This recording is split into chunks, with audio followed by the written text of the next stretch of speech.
Hello friends, today we will discuss about the function condition. આજે આપણે મિત્રો condition એટલે શરત દર્શાવતું ફંક્શન જે રહ્યું એની ચર્ચા કરીશું.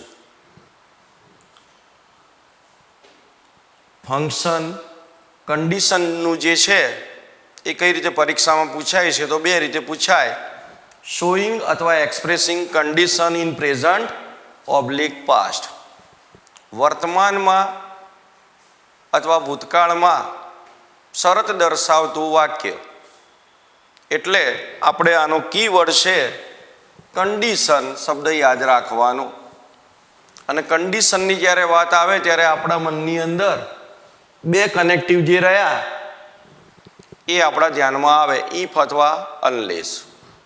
અહીં આગળ આપણે શોઈંગ કંડિશન ઇન પ્રેઝન્ટ અને પાસ્ટ એનું બે વિભાગમાં આપણે વર્ગીકરણ કરી દઈએ છીએ. તો સૌ પ્રથમ કંડિશન ઇન પ્રેઝન્ટની આપણે શરૂઆત કરીએ. તો અહીં આગળ કનેક્ટિવ ઇફ અથવા અનલેસનો ઉપયોગ થાય છે. અને unless is equal to if not. Unless is equal to if not. આપણે સેન્ટેન્સ પેટર્નને બરાબર સમજવાની છે.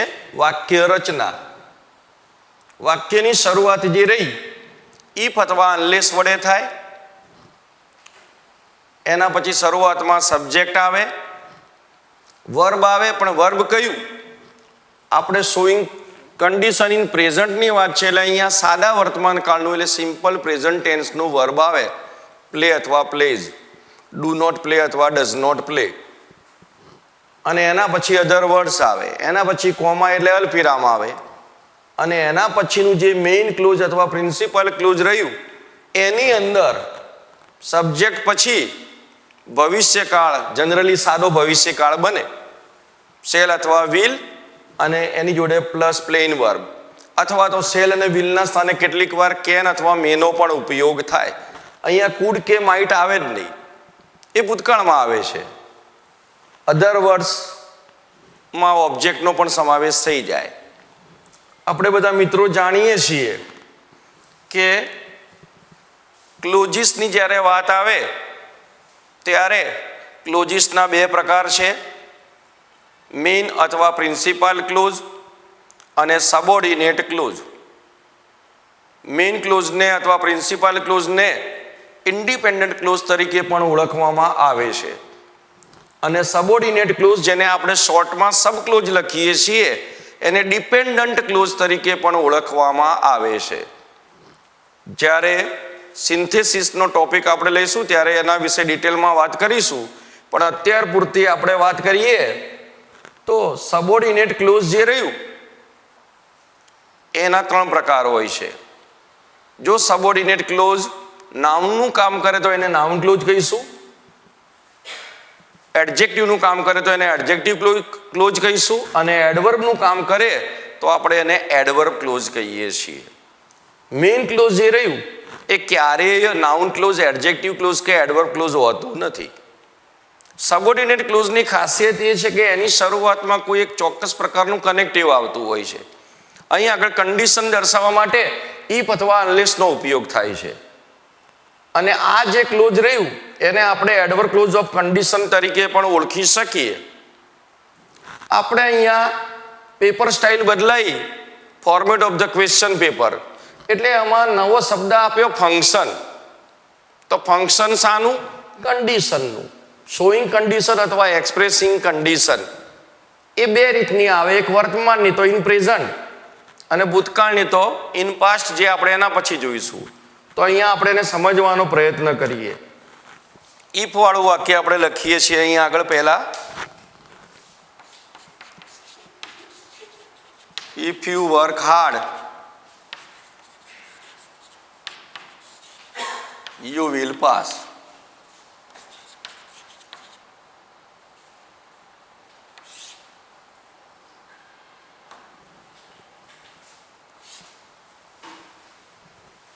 જો તમે સખત મહેનત કરશો તો તમે પાસ થશો. ઇફનો મતલબ જો અને અનલેસનો મતલબ જો નહીં તો, પેલામાં જો અને તો, અને પેલામાં જો નહીં તો એવો થાય છે. તો ઇફ વાળું જે વાક્ય રહ્યું અથવા અનલેસ વાળું, એની અંદર સિમ્પલ પ્રેઝન્ટ ટેન્સ આવે એ આપણને ખબર હોવી જોઈએ. અને એના પછી સામે સિમ્પલ ફ્યુચર ટેન્સ આવે. અને આ જે ફંક્શન જે રહ્યું એ શું દર્શાવે છે? કન્ડિશન, એટલે શરત દર્શાવે છે. એટલા માટે આપણે એને કહીએ શોઈંગ અથવા એક્સપ્રેસિંગ અથવા ઇન્ડિકેટિંગ અથવા ડિસ્ક્રાઇબિંગ કન્ડિશન. પણ તમને પર્ટિક્યુલરલી લખેલું હોય કૌંસની અંદર શોઈંગ કન્ડિશન ઇન પ્રેઝન્ટ, વર્તમાનની શરત દર્શાવતું વાક્ય, તો તમારે ખાસ ધ્યાન રાખવાનું કે ઇફ અને અનલેસ વાળા વાક્યની અંદર આપણે અહીં આગળ જે ક્રિયાપદ આવે એ સિમ્પલ પ્રેઝન્ટ ટેન્સનું વર્ક અથવા વર્ક્સ, રીડ અથવા રીડ્સ, સ્પીક અથવા સ્પીક્સ, ગો અથવા ગોઝ એ પ્રકારનું આવે. અને જો નકાર આવે તો ડુ નોટ વર્ક અથવા does not work, do not go અથવા શું કહેવાય ડઝ નોટ ગો આવે. હવે અગત્યનું એ છે કે અહીં આગળ સબોર્ડિનેટ ક્લોઝ આપણે પાછળ મૂક્યું છે, એને આપણે આગળ પણ મૂકી શકીએ. જો સબોર્ડિનેટ ક્લોઝ આગળ આવી જાય, મેઇન ક્લોઝ, તો સબોર્ડિનેટ ક્લોઝને આપણે પાછળ પણ મૂકી શકીએ. એટલે આ પ્રમાણે વાક્ય પણ લખી શકાય, you will pass if you work hard. જો તમે સખત મહેનત કરશો તો તમે પાસ થશો. જ્યારે મેઇન ક્લોઝ આગળ આવે તો સમજવાનું કે કનેક્ટિવ વાળું સબોર્ડિનેટ ક્લોઝ પાછળ આવે અને એ વખતે અલ્પવિરામની નિશાની આવતી નથી.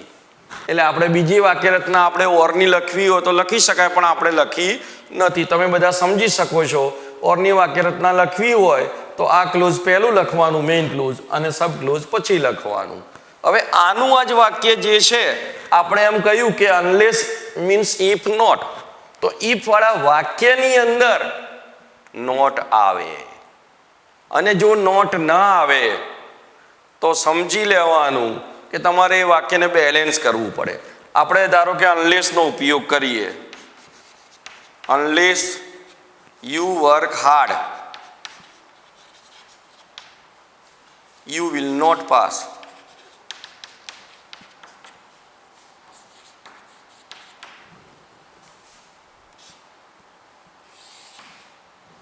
જો તમે સખત મહેનત નહીં કરો તો તમે પાસ થશો નહીં. ઇફ વાળા વાક્યમાં નોટ આપેલું નથી, અનલેસ વાળું એવું ને એવું મૂક્યું એટલે એમાં નોટ નથી, તો પછી એને બેલેન્સ કરવા માટે આપણે ત્યાં આગળ નોટ મૂક્યું. અને એકદમ સિમ્પલ છે કે જો તમે સખત મહેનત કરશો તો પાસ થશો. જો તમે સખત મહેનત નહીં કરો એનો મતલબ કે તમે પાસ નહીં થાવ, તો ત્યાં આગળ આપણે નકારવાચક શબ્દ નોટ મૂકવો પડતો હોય છે. તો અનલેસનો ઉપયોગ પણ આપણે એ પ્રમાણે કરી શકીએ. બીજું સેન્ટેન્સ, ઇફ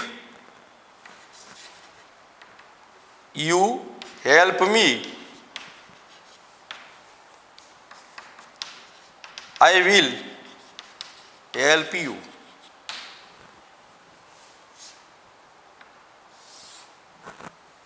સિમ્પલ વાક્ય છે. જો તમે મને મદદ કરશો તો હું તમને મદદ કરીશ. અહીંયા આપણે સિમ્પલ પ્રેઝન્ટ ટેન્સ જે રહ્યો એને આપણે અહીંયા આગળ ધ્યાનમાં લેવાનો છે. હવે એને આપણે અનલેસમાં ફેરવીએ. અનલેસ યુ હેલ્પ મી, જો તમે મને મદદ નહીં કરો એનો મતલબ કે I will not help you.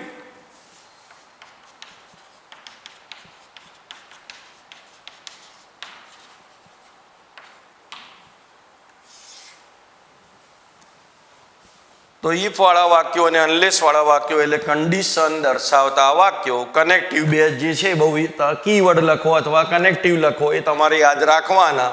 પણ આપણને જો ટેન્સીસ ન આવડે તો સમજી લેવાનું કે કન્ડિશન ઇન પ્રેઝન્ટ અથવા ગ્રામરનો કોઈ પણ ટોપિક રહ્યો એ આપણને સારી રીતે ફાવે નહીં.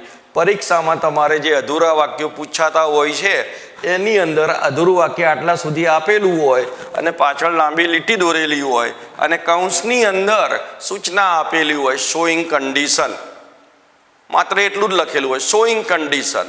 તો આપણે સમજવું પડે કે એ કન્ડિશન પ્રેઝન્ટની છે કે પાસ્ટની. એને સમજવા માટે આપણી નજર ક્રિયાપદ ઉપર પડે એટલે જોઈએ એટલે તરત જ ખબર પડે કે વર્ક આપેલું છે અથવા હેલ્પ આપેલું છે તો સમજવાનું કે આ શોઈંગ કન્ડિશન ઇન પ્રેઝન્ટ છે. તો સામે પછી આપણે વિલ અથવા શેલ, કેન કે મેનો અથવા શું કહેવાય એ ચારમાંથી ગમે તે એક ઓક્ઝિલરી વર્બનો આપણે ઉપયોગ કરી શકીએ. અહીંયા આગળ આપણે નકાર વાક્ય લખીએ એક.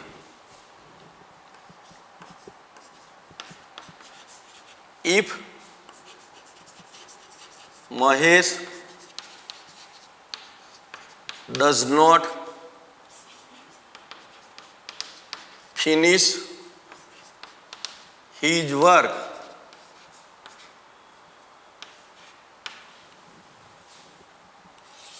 આ નેગેટિવ સેન્ટેન્સ છે. જો મહેશ તેનું કામ પૂરું નહીં કરે તો શું થશે?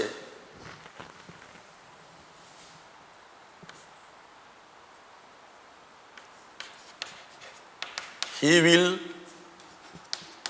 not be allowed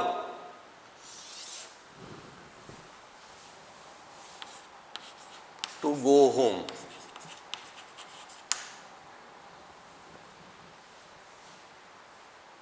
જો મહેશ પોતાનું કામ પૂરું નહીં કરે તો તેને ઘરે જવા દેવામાં આવશે નહીં. મિત્રો આપણે ફરી એકવાર સેન્ટેન્સ પેટર્ન ઉપર ફોકસ કરીએ. અહીં આગળ આવી જઈએ. અહીં આગળ જે સેન્ટેન્સ પેટર્ન આપણે જે લખીએ છીએ એ એક્ટિવ વોઇસની હોય છે. એટલે અહીં આગળ એક્ટિવ વોઇસની હોય. શેલ અને વિલ પ્લેન વર્બ. પણ એનું જો પેસિવ કરવું હોય તો શેલ ઓબ્લિક વિલ અથવા કેન ઓબ્લિક મે પ્લસ વચ્ચે બી આવે, ટુ બી નું ક્રિયાપદ બી આવે અને પાછળ શું આવે? પાસ્ટ પાર્ટિસિપલ આવે. એટલે એ પ્રમાણે આપણે અહીંયા આગળ જે વાક્ય લખ્યું ત્રીજા નંબરનું એની અંદર આપણે will not be allowed, will પછી નકારવાચક શબ્દ નોટ આવ્યો, એના પછી અહીંયા આગળ બી આવ્યું અને અલાઉડ આવ્યું. એટલે આપણે જે સેન્ટેન્સ પેટર્ન લખીએ છીએ માત્ર એક્ટિવ વોઇસની હોય, પણ આપણને ટેન્સીસ આવડતા હોય એટલે આપણને ખબર પડે કે અહીં આગળ જે કાળ આપેલો છે એ ભવિષ્યકાળ વિલ અથવા શેલ અને એના પછી નકારવાચક શબ્દ નોટ આવે તો એના પછી બી આવે અને એના પછી જો પેસિવ રચના બનતી હોય તો ત્યાં પાસ્ટ પાર્ટિસિપલનું રૂપ આવતું હોય છે. તો એકદમ સિમ્પલ છે. ઇફ અને અનલેસ વાળા વાક્યો જે રહ્યા એ શું કરે છે? કન્ડિશન દર્શાવે છે. કન્ડિશન એટલે શરત. કન્ડિશન શબ્દ તમારા નજરે પડે એટલે તમારે બે કનેક્ટિવને માત્ર યાદ કરવાના, ઇફ અને અનલેસ. અને એની અંદર બે પ્રકારની કન્ડિશન હોય છે, પ્રેઝન્ટની અને પાસ્ટની. હાલ અત્યારે આપણે વિદ્યાર્થી મિત્રો પ્રેઝન્ટની કન્ડિશન જોઈ રહ્યા છીએ. જો આ સેન્ટેન્સને આપણે અનલેસમાં ફેરવવું હોય, unless Mahesh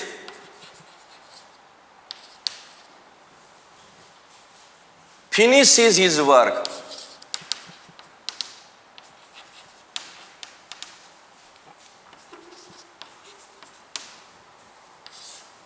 he will not be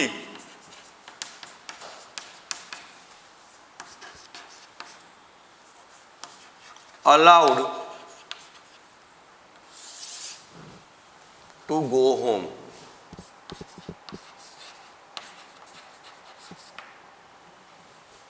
જો મહેશ તેનું કામ પૂરું નહીં કરે તો તેને ઘરે જવા દેવામાં આવશે નહીં.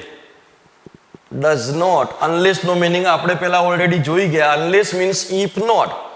ઇફ વાળા વાક્યમાં નોટ આવે તો નોટની પહેલા શું આવે? ડુ અથવા ડઝ. વર્તમાન કાળમાં, ભૂતકાળમાં ડીડ આવે. બરાબર છે? તો અહીંયા ડુ અથવા ડઝ, નોટ અને ફિનિશ આ નીકળી જાય અને એની જગ્યાએ એસ કે ઈએસ વાળું ડઝ નોટ ફિનિશ તો ફિનિશિસ થઈ જાય. ડુ નોટ ફિનિશ હોય તો ફિનિશ થઈ જાય. તો આપણે એને એ જે વર્બ રહ્યું, કારણ કે અનલેસમાં જો નહીં તો એવો મિનિંગ સમાયેલો જ છે એટલે આપણે ત્યાં ડઝ નોટ કે ડુ નોટ કે ડીડ નોટ મૂકવાની જરૂર રહેતી નથી. જો મહેશ તેનું કામ પૂરું નહીં કરે તો તેને ઘરે જવા દેવામાં આવશે નહીં. ચોથું સેન્ટેન્સ. હવે આપણે બધા જ વાક્યો જે છે એ પ્રેઝન્ટની કન્ડિશન દર્શાવતા આપણે જોઈ રહ્યા છીએ. એની અંદર આપણે હવે તમને એમ લાગે કે સાહેબ એ સેન્ટેન્સ પેટર્નમાં કેન અને મેનો ઉપયોગ કર્યો, તો આપણે એવું વાક્ય લખીએ, if I get a job.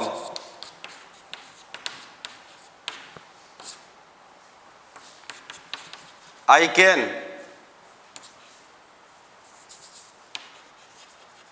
maintain my family.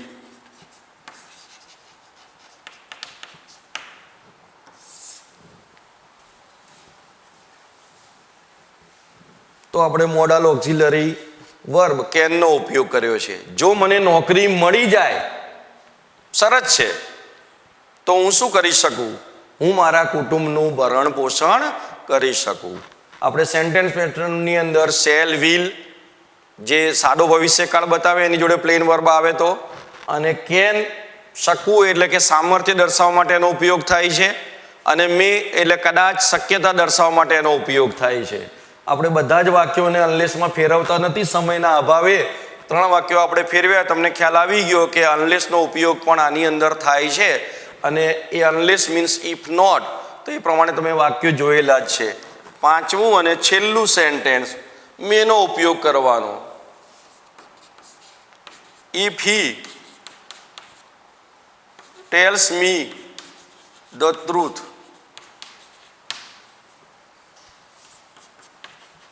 I may help him.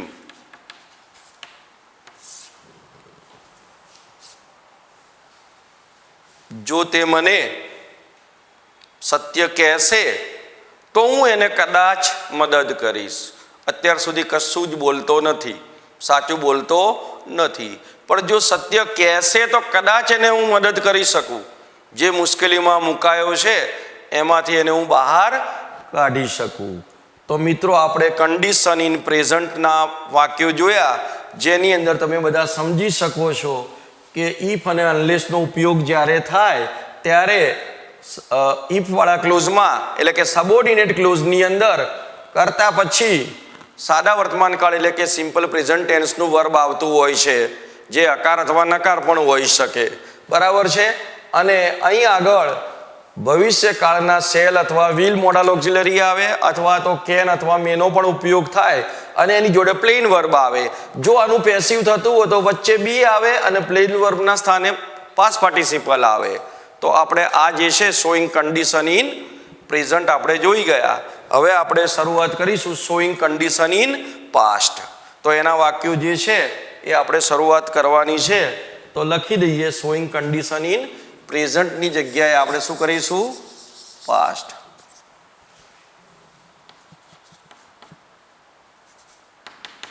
Connective તો એના એ જ છે. સેન્ટેન્સ પેટર્ન આપણી અહીં આગળ બદલાશે અને વાક્યો પણ આપણા બદલાશે. ઇફ અને અનલેસ એકબીજાની ઓરમાં વપરાતા હોય છે. હવે વારંવાર આપણે અનલેસનો ઉપયોગ નહીં કરીએ. એના પછી સબ્જેક્ટ આવે, એના પછી પાસ્ટ પાર્ટિસિપલ આવે એટલે કે હેડ પ્લસ પાસ્ટ પાર્ટિસિપલ. અને જો પેસિવ વોઇસ હોય તો અહીંયા ઓબ્જેક્ટ હોય તો વચ્ચે બી ના આવે. આપણે માત્ર એક્ટિવની વાક્ય રચના જ સમજીએ છીએ. અને એના પછી અધર વર્ડ્સ, કોમા આવે, એના પછી બીજું જે મેઇન ક્લોઝ આવે એની અંદર સબ્જેક્ટ પછી ભૂતકાળના મોડલ ઓક્ઝિલરી વર્બ એટલે કે શુડ આવે અથવા વુડ આવે. શેલ અને વિલનું વુડ થાય. શુડ તો ફરજના અર્થમાં અલગ રીતે વપરાય છે. એના પછી કેનનું જે રહ્યું એ ભૂતકાળનું રૂપ કુડ આવે, અને મેનું માઇટ પણ આવે, અને ઇવન શુડનું જે રહ્યું ઓટું પણ આવે, સમાન અર્થ ધરાવતું. એના પછી અહીંયા આગળ હેવ આવે અને પાસ્ટ પાર્ટિસિપલ આવે. જો પેસિવ થતું હોય તો વચ્ચે ત્યાં બીન આવે, અને અહીં આગળ અધર વર્ડ્સ આવે. તો આ થઈ શોઈંગ કન્ડિશન ઇન પાસ્ટ, એની સેન્ટેન્સ પેટર્ન. આ સબોર્ડિનેટ ક્લોઝ છે, આ મેઇન ક્લોઝ છે, આપણે વારંવાર લખવાની જરૂર નથી. આપણે મહત્વનું છે કે ઇફ વાળું વાક્ય જે રહ્યું એની અંદર હેડ પ્લસ પાસ્ટ પાર્ટિસિપલ આવે, અથવા પેસિવ હોય તો હેડ પછી બીન આવે અને પાસ્ટ પાર્ટિસિપલ આવે. અને મેઇન ક્લોઝ જે રહ્યું આ જે બીજું ક્લોઝ એની અંદર મોડલ ઓક્ઝિલરી વર્બ શુડ આવે અથવા વુડ પણ આવે, કુડ આવે, માઇટ આવે અથવા વોટ ટુ પણ આવે, ઇવન મસ્ટ પણ આવે અને હેવ પ્લસ પાસ્ટ પાર્ટિસિપલ આવે. તો એના એક્ઝામ્પલ્સ જે છે એ લખીએ એ પહેલા એની ઓરની સેન્ટેન્સ પેટર્ન પણ આપણે લખી દઈએ. Optional sentence pattern. ઘણીવાર ઇફ અને અનલેસ જે રહ્યા આની અંદર આવતા જ નથી. એટલે કે શરૂઆતમાં હેડ આવે પ્લસ સબ્જેક્ટ આવે પ્લસ પાસ્ટ પાર્ટિસિપલ આવે પ્લસ અધર વર્ડ્સ આવે પ્લસ કોમા આવે પ્લસ બાકીની વાક્ય રચના જે રહી એ અલગ જ છે, સેમ ટુ સેમ. એટલે કે અહીં આગળ should oblique would oblique could oblique might oblique ought to plus have plus past participle plus other words, જેમાં ઓબ્જેક્ટનો પણ સમાવેશ થઈ જાય. અહીં આગળ ઇફ અને અનલેસ નીકળી ગયા છતાંય આ વાક્યો પણ શું બતાવે છે? કન્ડિશન બતાવે છે. એટલે ઘણીવાર વિદ્યાર્થીઓ ભૂલ કરતા હોય છે અને એની શરૂઆતમાં હેડ આવે પછી સબ્જેક્ટ આવે અને પાસ્ટ પાર્ટિસિપલ આવે અને આ જે વાક્યો રહ્યા એ બધા શોઈંગ કન્ડિશન ઇન પાસ્ટ બતાવે છે. તો આપણે એના એક્ઝામ્પલ્સ જે છે એને આપણે લખીએ અને સમજવાનો પ્રયત્ન કરીએ. નંબર 1 એક્ઝામ્પલ્સની અંદર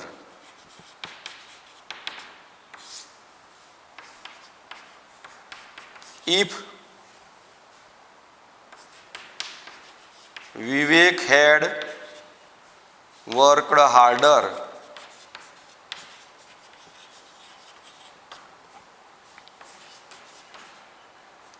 he would have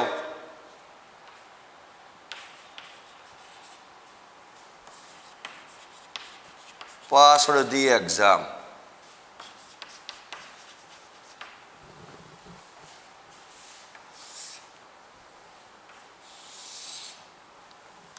જો વિવેકે હાર્ડર હાર્ડેસ્ટ કમ્પેરેટિવ સુપરલેટિવ અને પોઝિટિવ ડિગ્રીના અલગ અલગ રૂપો થાય. વિશેષણ અને ક્રિયા વિશેષણ તમે બધા જાણો છો.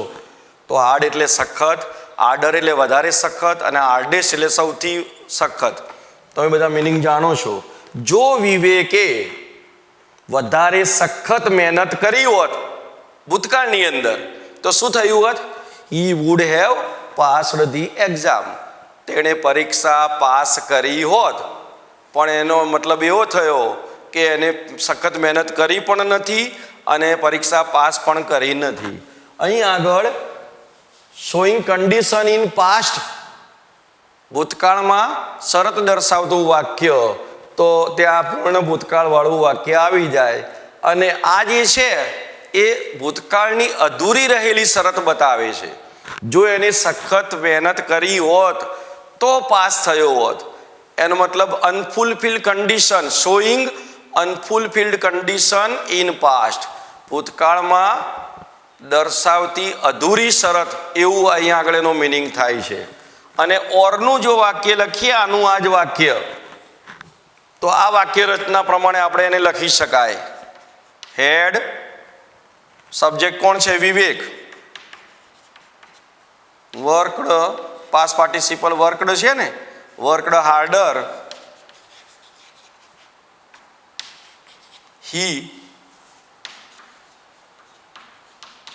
would have passed the exam.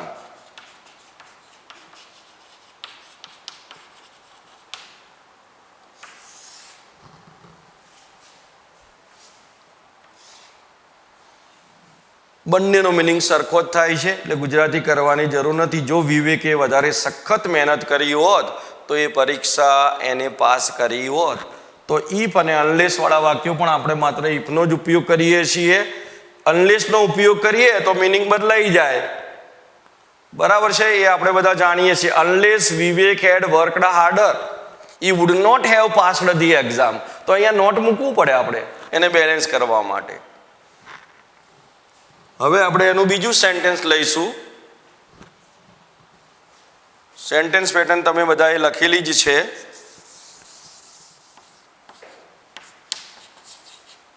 If mister Patel had invited me,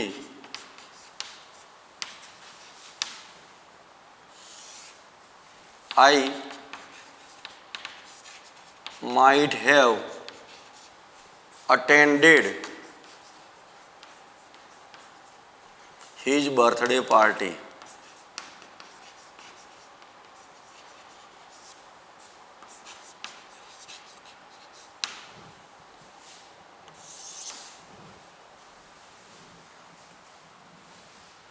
if વાળા ક્લોઝમાં હેડ અને પાસ પાર્ટિસિપલ આવે.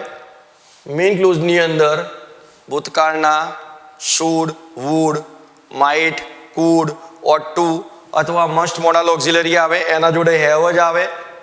હેઝ કે હેડ ક્યારેય ન આવે. અને એની જોડે પાસ પાર્ટિસિપલ આવે.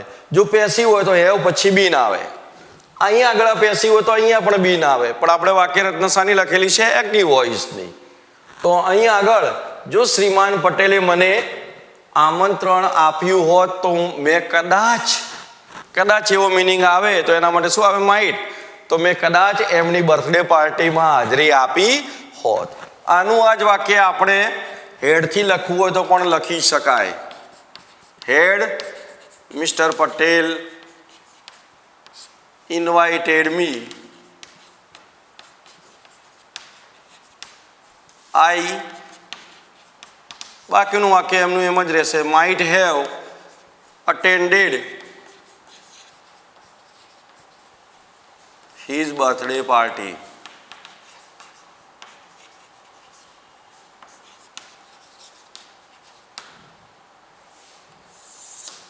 આને મોડલ ઓક્ઝિલરીનું પરફેક્ટ ફોર્મ કહેવામાં આવે છે.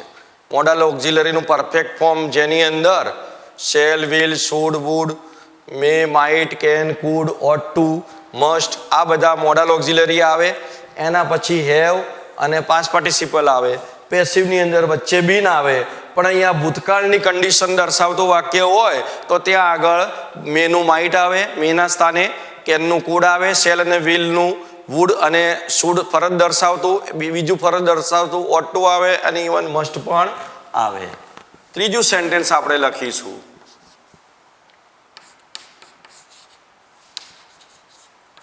If we had taken the other road,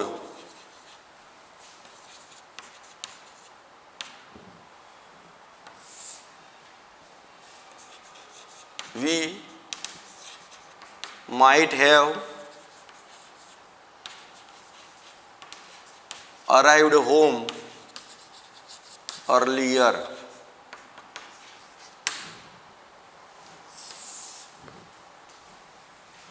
એકદમ સિમ્પલ છે. ઇફ વાળા વાક્યની અંદર હેડ વત્તા પાસ પાર્ટિસિપલ. જો અમે બીજો રસ્તો લીધો હોત, એટલે કે ક્યાંક બહાર ફરવા ગયા હતા અને ત્યાંથી ઘરે આવવું હતું, તો કદાચ અમે વધારે વહેલા ઘરે આવ્યા હોત. ટુ અરાઈવ એટલે આગમન થવું, આવવું. તો અહીંયા આગળ માઇટ એટલે કદાચ વપરાય. ધારો કે આપણે કુડનો ઉપયોગ કરીશું. આની અંદર આપણે ઓર કરીને હેડ વાળું વાક્ય પણ લખી શકીએ. હેડ we taken the other road,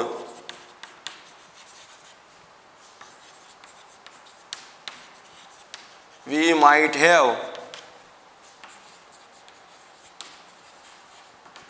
arrived home earlier.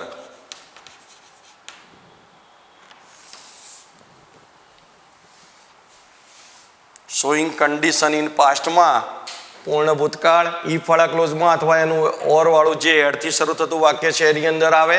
આ સાદું જ વાક્ય છે, પ્રશ્નાર્થ વાક્ય નથી. હેડ ભલે શરૂઆતમાં આવતું અને એના પછીનું જે મેઇન ક્લોઝ આવે એમાં મોડલ ઓક્ઝિલરીનું પરફેક્ટ ફોર્મ આવે, પણ જેની અંદર મોડલ ઓક્ઝિલરી ભૂતકાળના મે, માઇટ, મેની જગ્યાએ માઇટ, કેનની જગ્યાએ કુડ, શેલ અથવા વિલનું વુડ, શુડ, ઓટ ટુ કે મસ્ટનો ઉપયોગ થાય. એના પછી હેવ જ આવે ને એના પછી પાસ પાર્ટિસિપલ આવતું હોય છે. ચોથું સેન્ટેન્સ આપણે લઈએ જેની અંદર આપણે કુડનો ઉપયોગ કરવો છે. If Dhoni had not been out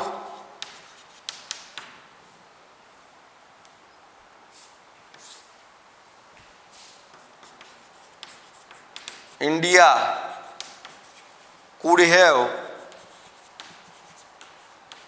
won the World Cup.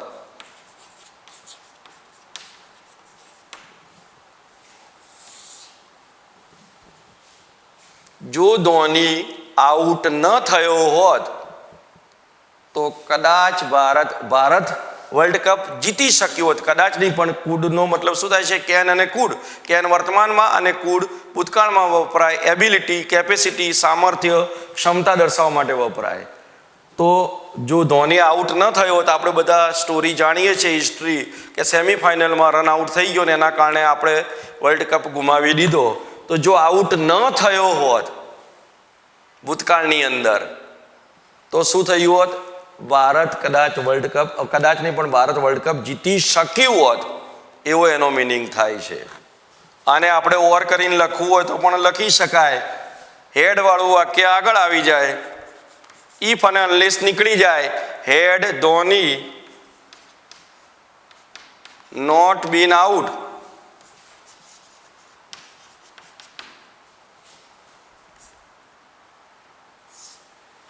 India could have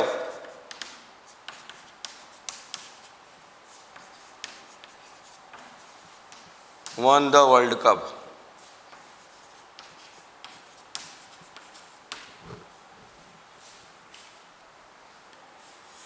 જો ધોની આઉટ, મિનિંગ બંનેનો સરખો જ છે, વારંવાર કરવાની જરૂર નથી. છતાંય જોઈ લઈએ, જો ધોની આઉટ ન થયો હોત તો ભારત વર્લ્ડ કપ જીતી શક્યું હોત. શકવું મિનિંગ કરવો હોય તો વર્તમાનમાં કેન અને ભૂતકાળમાં કુડનો ઉપયોગ થાય.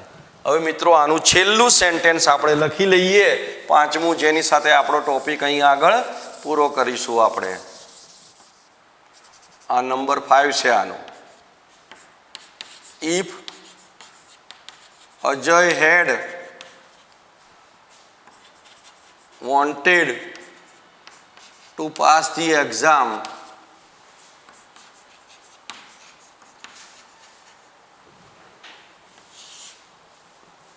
he should have worked harder.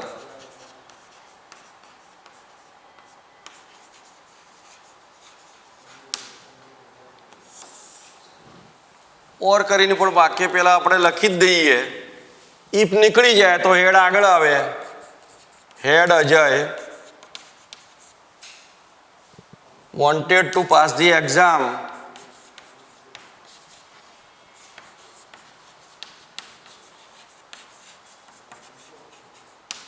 he should have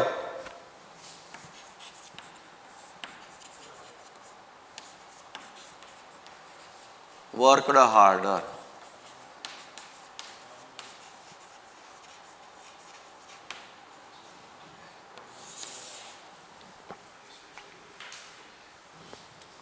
જો અજય પરીક્ષા પાસ કરવા માંગતો હતો તો એણે શું કરવું જોઈતું હતું? He should have worked harder. એને સખત મહેનત કરવી જોઈતી હતી. પણ અહીં આગળ એને મહેનત કરી નથી ને પરીક્ષા પાસ થયો નથી. એનું એ જ વાક્ય આપણે એડથી શરૂઆત કરીએ, એનું ઓપ્શનલ ક્લોઝ છે અહીંયા આગળ. ઇફ અથવા અનલેસ નીકળી જાય એની જગ્યાએ હેડ વાક્યની શરૂઆતમાં આવે તો સબ્જેક્ટ બીજા નંબરમાં આવે અને પાસ પાર્ટિસિપલ એના પછી આવે. Had Ajay wanted to pass the exam. જો અજય પરીક્ષા પાસ કરવા માંગતો હતો તો એને સખત મહેનત કરવી જોઈતી હતી. ભૂતકાળની અંદર આમ કરવું જોઈતું હતું તો શુડ વત્તા હેવ વત્તા પાસ પાર્ટિસિપલ, અથવા પેસિવ હોય તો વચ્ચે એના હેવ પછી બીન આવે. તો આ પ્રકારની જે વાક્ય રચના છે એ શોઈંગ કન્ડિશન ઇન પાસ્ટ દર્શાવે છે. તો આપણે ફંક્શન જોયું આજે, એનું નામ હતું કન્ડિશન. કન્ડિશન એટલે શરત. શરત દર્શાવતા વાક્યો આવે એટલે એની બે પ્રકારની શરતો, showing condition in present and showing condition in past.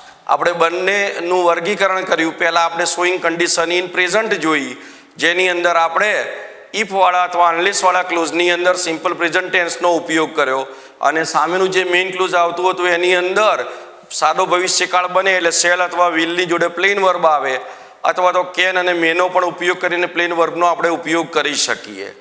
અને એના પછી શોઈંગ કન્ડિશન ઇન પાસ્ટની જ્યારે વાત આવે ત્યારે ઇફ વાળું અથવા અનલેસ વાળું જે ક્લોઝ આવે છે એની અંદર પાસ્ટ પરફેક્ટ ટેન્સ એટલે કે હેડ પ્લસ પાસ્ટ પાર્ટિસિપલ. જો એ પેસિવમાં હોય તો વચ્ચે બી ના આવે, આપણે માત્ર એક્ટિવની જ વાક્યરચના લખેલી છે.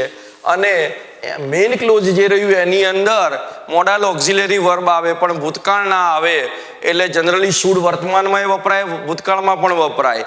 એની જગ્યાએ એના પછી વુડ આવે, શેલ અને વિલનું વુડ જે ભૂતકાળનું છે, કેનનું કુડ આવે અને મેનું માઇટ આવે. ઓટ ટુ પણ આવી શકે અને મસ્ટ પણ આવી શકે. અને આ મોડાલ ઓક્ઝિલરી જે રહ્યું એની જોડે હંમેશા હેવ જ ક્રિયાપદ આવે, ક્યારે હેડ કે હેજ આવતું નથી. અને એના પછી પાસ્ટ પાર્ટિસિપલ આવે છે. જો પેસિવમાં હોય તો હેવ પછી બીન આવે છે. તો મિત્રો મને આશા છે કે આપણે જે કન્ડિશનનું જે ફંક્શન છે એ શીખી ગયા, એને તમે બરાબર સમજ્યા હશો. સમયના અભાવે આપણે અહીં આગળ એક્સરસાઇઝ કરી શકતા નથી, પણ એક્સરસાઇઝ તમારે ઘરે જે તમારી પાસે ગ્રામર હોય એનો ઉપયોગ કરીને એની એક્સરસાઇઝને આ ટોપિકને સમજ્યા પછી કરશો તો મને આશા છે કે તમારી એક્સરસાઇઝ જે છે એની અંદર તમને કોઈ પણ પ્રકારની તકલીફ પડશે નહીં. Thank you very much to all my dear friends.